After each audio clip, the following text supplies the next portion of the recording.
Capítulo 8. Tengan paciencia esperando el reino de los cielos. Génesis capítulo 12, versículo 1 dice la palabra: Pero Jehová había dicho a Abraham: Vete de tu tierra y de tu parentela y de la casa de tu padre a la tierra que te mostraré.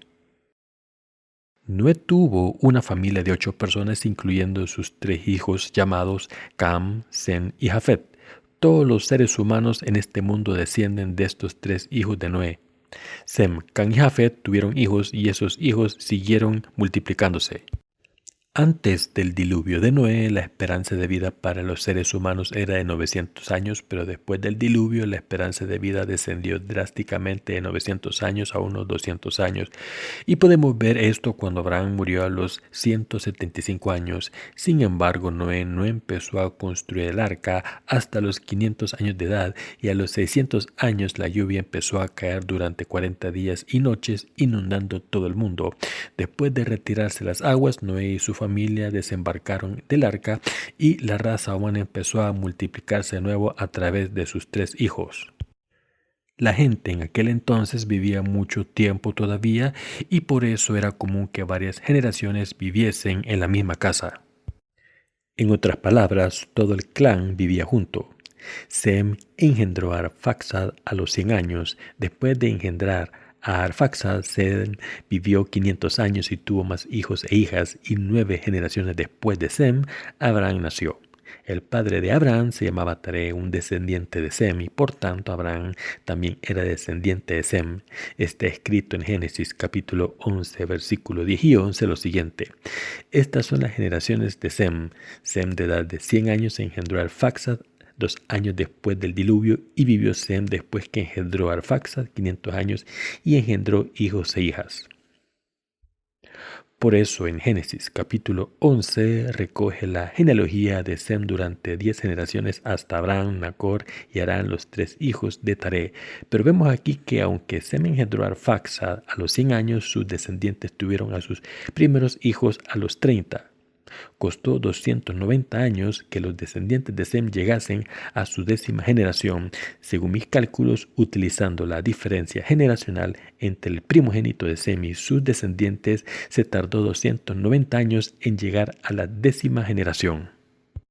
Pero Sem vivió 600 años, tuvo a Arfaxad a los 100 años, 2 años después del diluvio, y vivió otros 500 años y tuvo más hijos. Pero mientras que Sem vivió durante 600 años, solo costó 290 años antes de que pudiese ver su 10ª generación de descendientes. Esto significa que Sem vivió lo suficiente para pasar tiempo con sus descendientes hasta la 10ª generación. Así que cuando nació la 10ª generación, Sem estaba vivo todavía. Como Sem tuvo su primer hijo a los 100 años de edad, si añadimos 290 años, tenía 390 años, y como Sem vivió durante 600 años, todavía era de mediana edad cuando la 10ª generación nació. En otras palabras, Sem estaba todavía en lo mejor de la vida.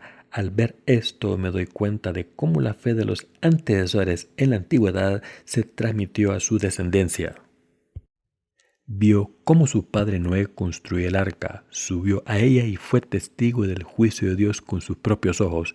Sem pudo heredar la fe de su padre intacta y pasarla a sus descendientes como testigo vivo de la fe de Noé. Podemos imaginar a Sem teniendo a muchas generaciones de descendientes sentados en su regazo escuchando la historia del diluvio. En Corea, cuando los ancianos cuentan historias acerca del pasado a sus nietos, a menudo hablan de la pobreza y el hambre que pasaron. Los nietos no pueden entender completamente qué sintieron, ya que ahora viven en una era de prosperidad, así que se preguntan por qué sus abuelos no comieron fideos instantáneos. Pero en aquel entonces no existían. Yo soy bastante mayor como para recordar el primer presidente de Corea del Sur. He vivido en todas las presidencias y he sido testigo de la historia tumultuosa de la Corea del Sur moderna, desde su fundación hasta los días de la industrialización y la difícil transición a la democracia. Yo sé cómo eran las cosas con el presidente Lee, el primer presidente, y cómo fueron con el presidente Park, quien presidió la industrialización de Corea. La pobreza era tan intensa y extendida bajo la administración de Lee. En aquel entonces la mayoría de los coreanos eran tan pobres que tener 3 comidas al día se consideraba un lujo. El arroz era tan escaso que muchas personas comían raíces de hierba y corteza de árboles. Así de pobre era Corea del Sur bajo la primera presidencia. No fue hasta la administración de Park cuando grandes cantidades de harina y leche en polvo fueron recibidas como ayuda humanitaria. Todavía recuerdo cuando me descubrieron entrando en la cocina a escondidas para comer la leche en polvo cruda. Casi me ahogo. En aquel entonces el arroz era demasiado caro para la mayoría de los coreanos, así que tenían que comer harina y maíz. Más adelante se introdujeron los fideos instantáneos. Por supuesto, hoy en día son baratos y están disponibles en todas partes, pero cuando era niño eran muy caros y me solía pelear por ellos. Incluso las galletas eran difíciles de encontrar y eran algo que solo se podían encontrar en el ejército.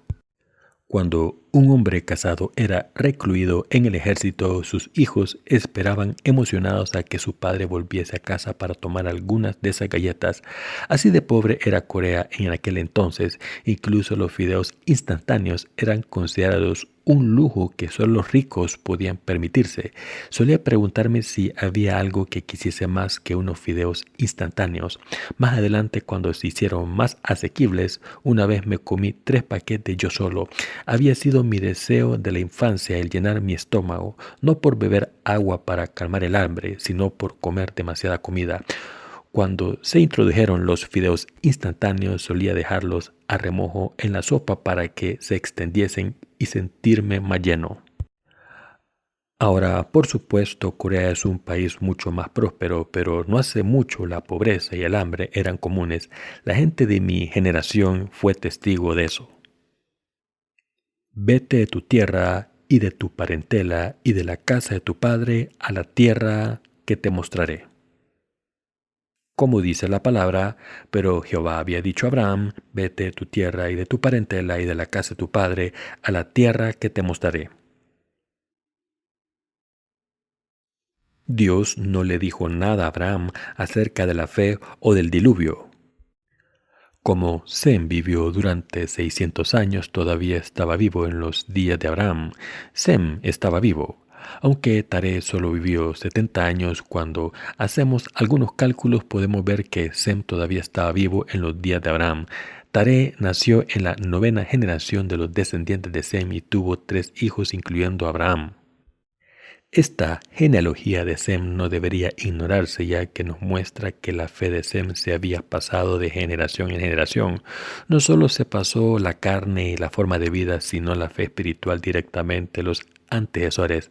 Así que la fe de Sem fue pasada directamente de sus descendientes, ya que todos vivían juntos como una familia y Abraham pudo seguir a Dios por fe.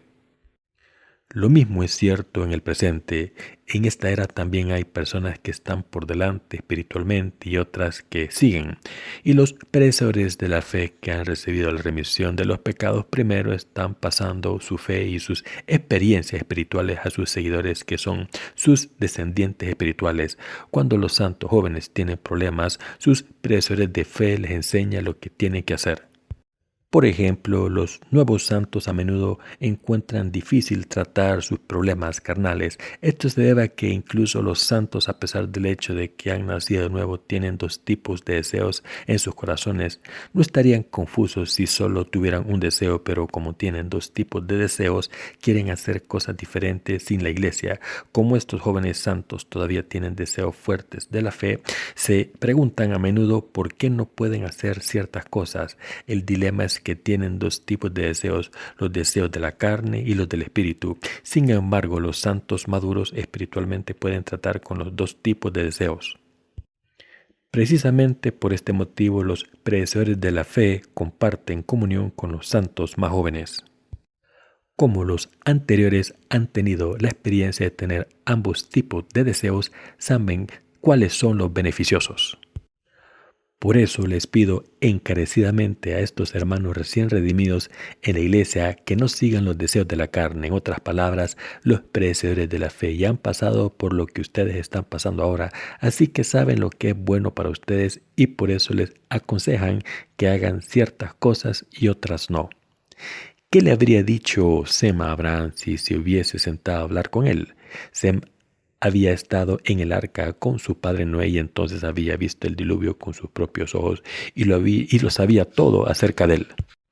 Por tanto, le habría dicho a Abraham que tuviese fe, le habría enseñado a cómo vivir, le habría pedido que siguiese la palabra de Dios y le habría aconsejado que no hiciese nada según sus propios deseos carnales. Esto se debe a que Sem, como persona que había caminado con Abraham, lo sabía todo acerca de lo que había ocurrido en los días de Noé y por eso le habría enseñado a Abraham la manera correcta de vivir. Los santos que han recibido la remisión de los pecados recientemente todavía están luchando con sus deseos carnales y los deseos del espíritu y no saben qué deseo es adecuado para seguir.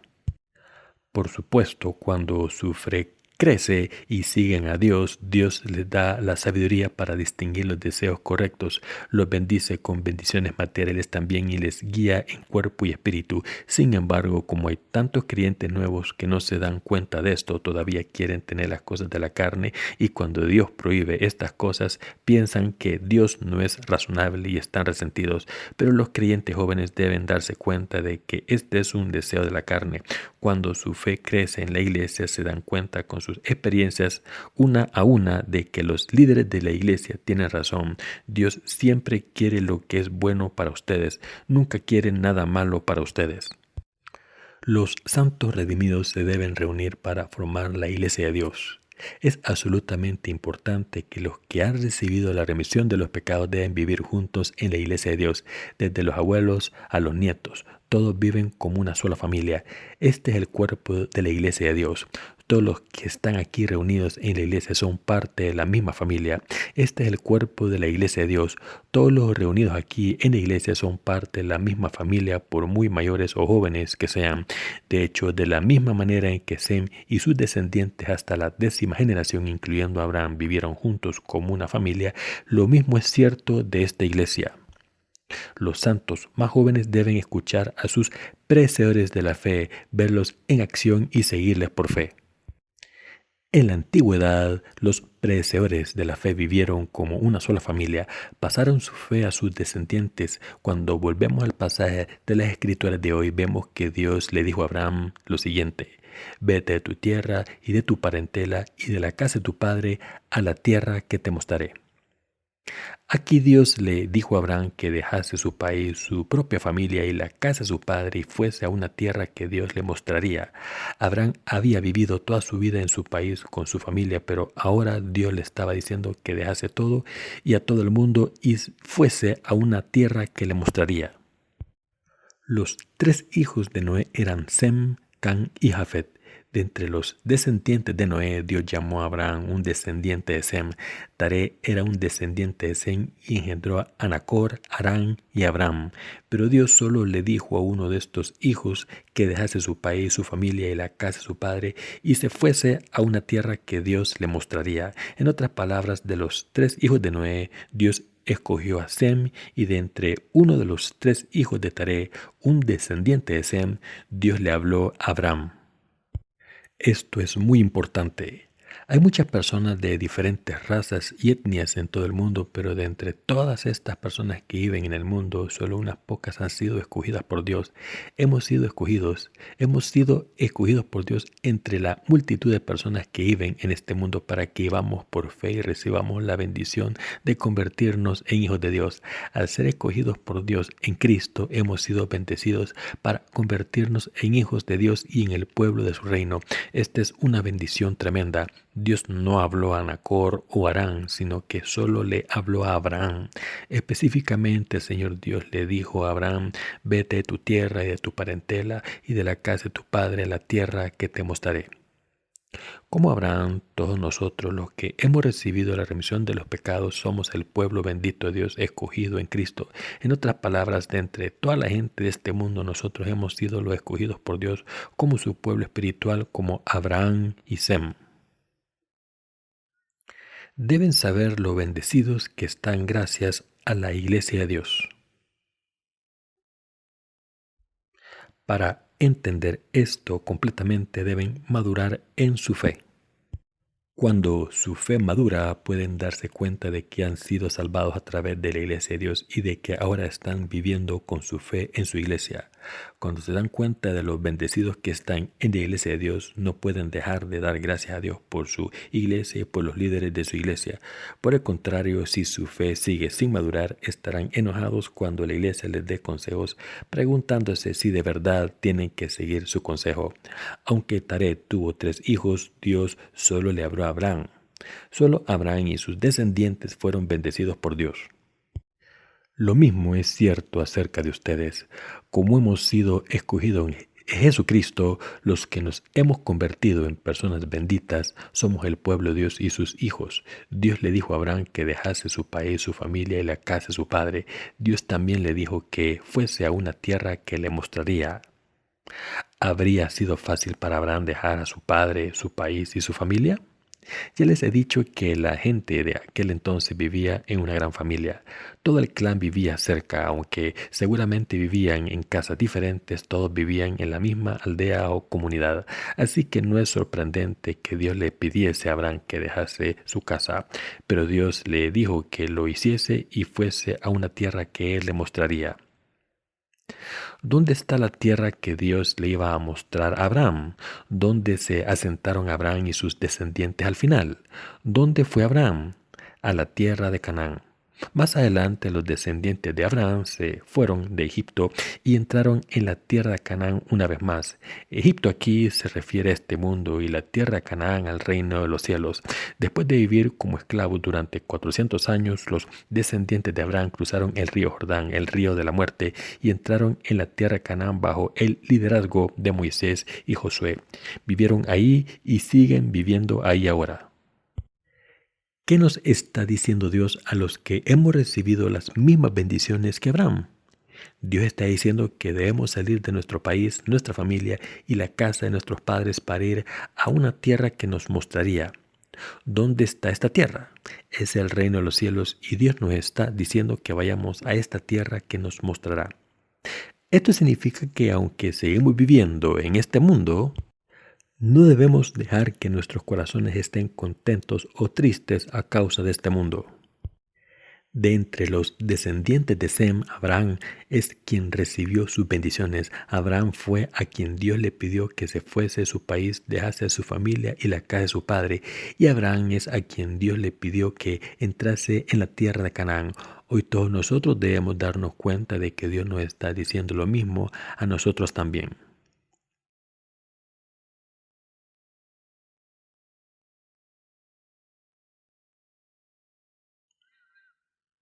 La tierra que el Señor nos está mostrando.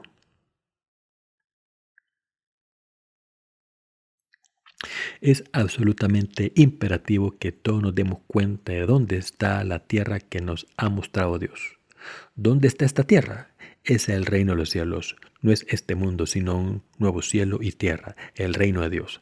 Para nosotros, los descendientes espirituales de Abraham, escogidos en Cristo, Dios nos está diciendo que nos dará la tierra de Canaán, nos está diciendo que nos dará el reino de los cielos. ¿Qué tipo de tierra es esta tierra de Canaán, el reino de los cielos? ¿Dónde está esta tierra que Dios nos está mostrando? Leamos el libro de Apocalipsis aquí. Vi un cielo nuevo y una tierra nueva, porque el primer cielo y la primera tierra pasaron y el mar ya no existía más. Y yo, Juan, vi la santa ciudad, la nueva Jerusalén, descender del cielo de Dios, dispuesta como una esposa ataviada para su marido. Y oí una gran voz del cielo que decía: He aquí el tabernáculo de Dios con los hombres, y Él morará con ellos, y ellos serán su pueblo, y Dios mismo estará con ellos como su Dios. Enjugará Dios toda lágrima de los ojos de ellos, y ya no habrá muerte, ni habrá más llanto, ni clamor ni dolor, porque las primeras cosas pasaron. Apocalipsis capítulo 21, versículo del 1 al 4.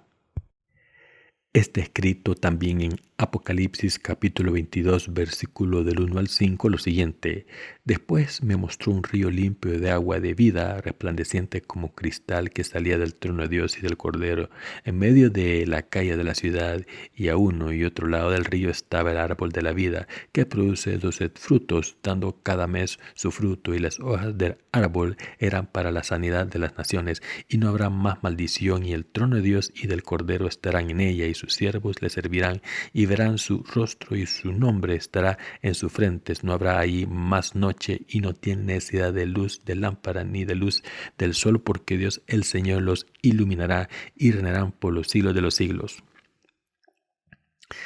La tierra a la que Dios mandó a Abraham a que fuese era la tierra de Canaán.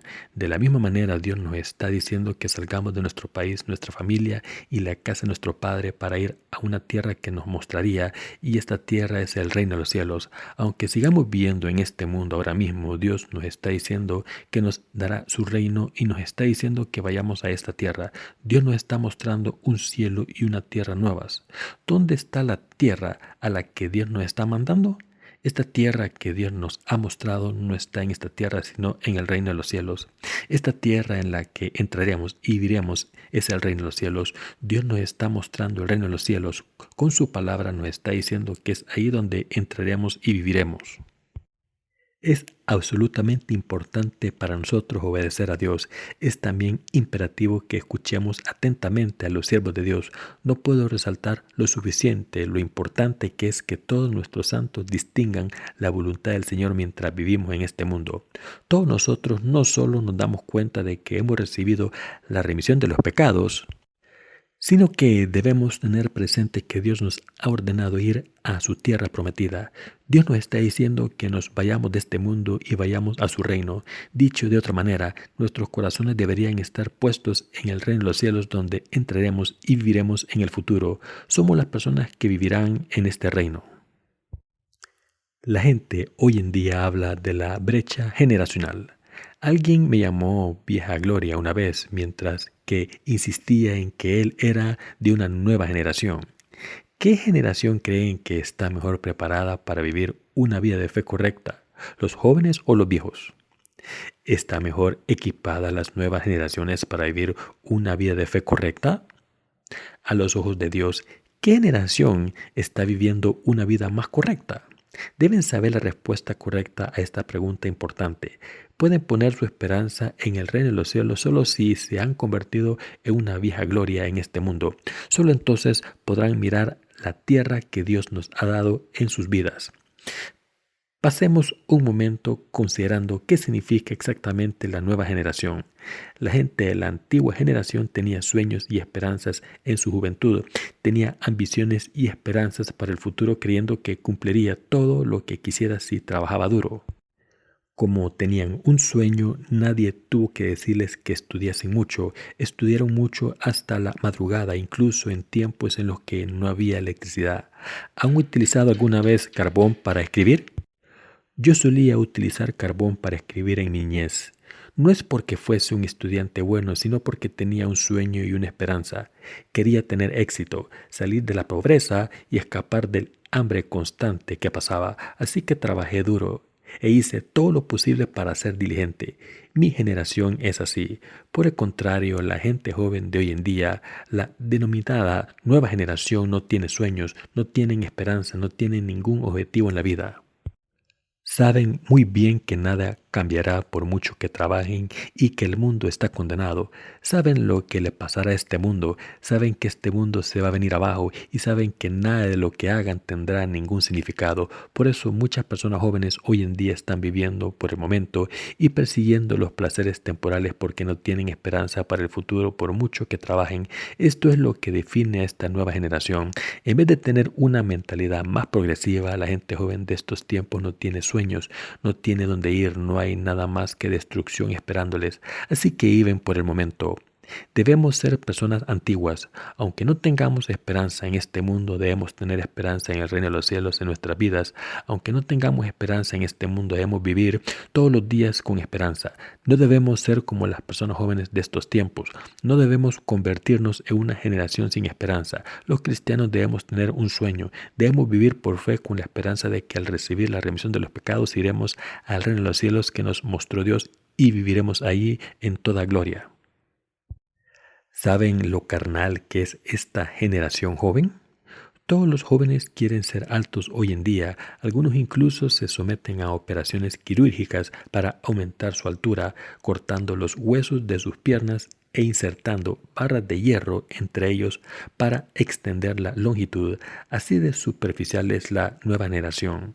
A los jóvenes no les importan los efectos secundarios de una operación tan arriesgada.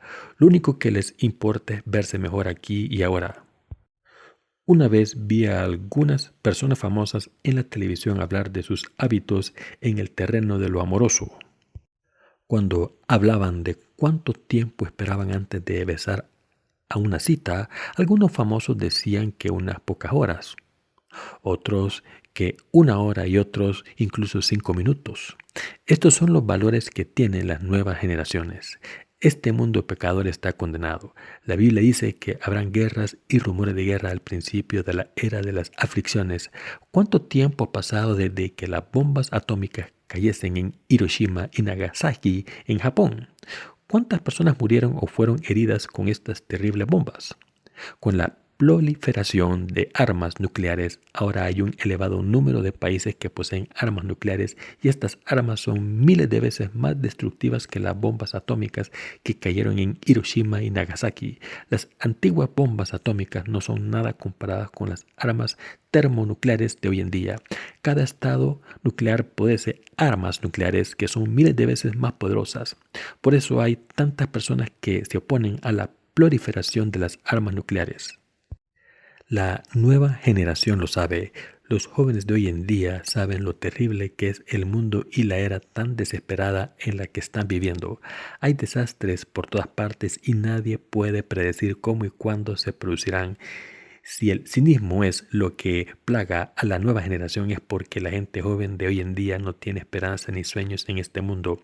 No estoy hablando de tendencias temporales que son visibles. Estoy diciendo que los pensamientos de la gente y su fe no tienen remedio en la juventud de hoy en día.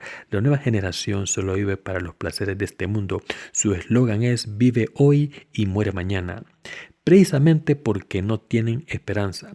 Esta falta de esperanza plaga al mundo entero. Pero los creyentes no debemos ser así en esta nueva generación, sino que debemos aferrarnos a nuestros valores tradicionales, aunque se rían de nosotros por ser anticuados.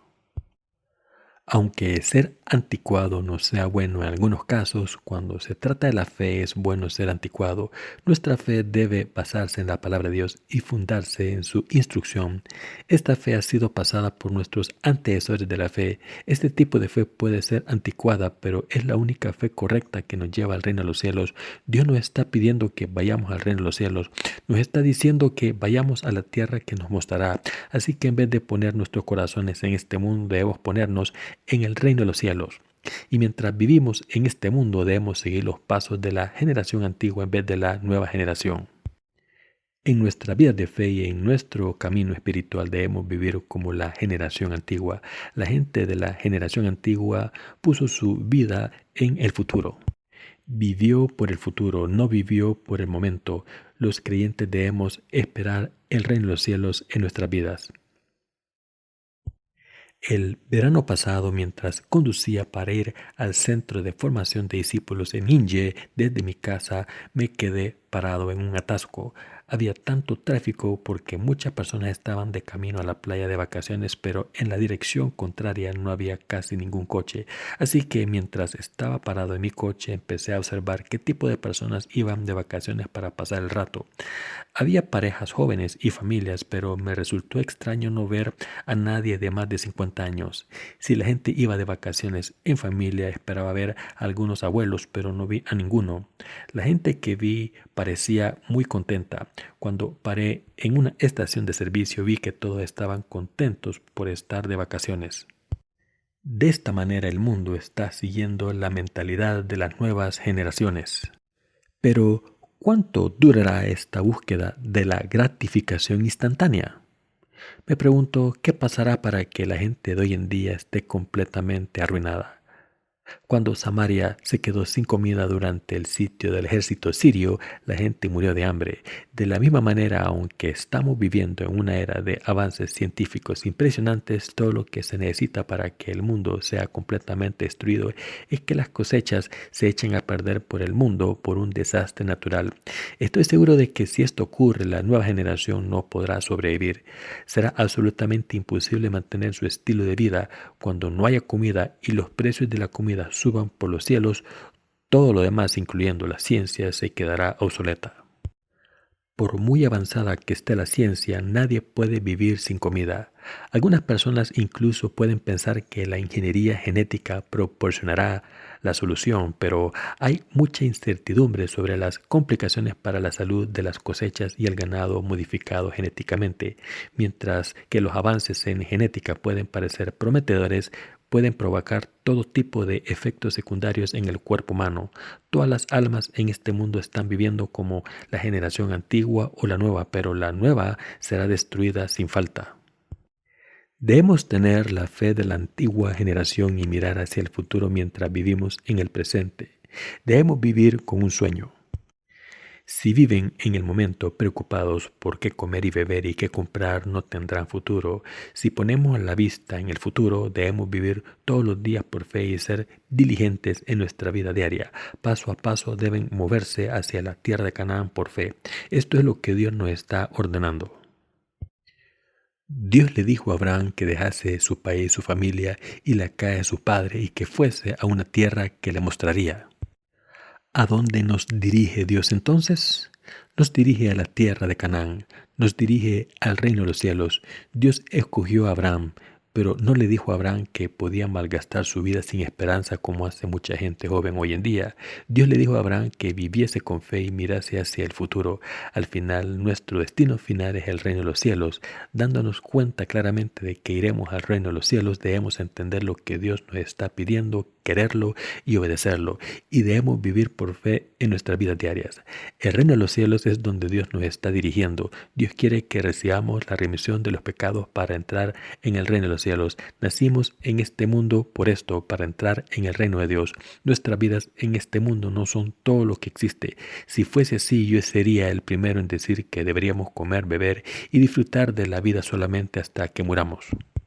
Pero tenemos al reino de los cielos esperándonos y por eso debemos predicar el evangelio en nuestras vidas mientras caminamos hacia esta tierra a la que Dios nos ha dicho que entremos. Tengo toda confianza en que todos los que hemos recibido la remisión de los pecados al creer en el evangelio del agua y el espíritu iremos al reino de los cielos. Si Dios está en sus corazones de verdad, estoy totalmente convencido de que entrarán en el reino de los cielos. Si por el contrario solo tienen una comprensión abstracta del evangelio del agua y el espíritu, si no lo han aceptado en su corazón y no han creído en ella con sinceridad, o si rechazan la fe de la generación antigua y prefieren la vanidad de la nueva, solo les espera la destrucción. Todos debemos vivir por la fe de la generación antigua heredada de nuestros antecesores espirituales. Para predicar esta fe nuestra y entrar en el reino de los cielos, debemos predicar el evangelio a todas las almas perdidas de este mundo durante el resto de nuestras vidas, y la iglesia debe moverse en esta dirección sin dudar. Así que todos debemos ser fieles y diligentes en todos los aspectos de nuestras vidas, desde nuestros trabajos al ministerio del evangelio. Debemos predicar el evangelio, debemos poner nuestras esperanzas y sueños en el reino de los cielos. No debemos comprometernos nunca con el mundo, sino defender nuestra fe y mantener nuestra justicia, y al tener en cuenta el futuro de nuestras almas y cuerpos debemos vivir diligentemente por fe.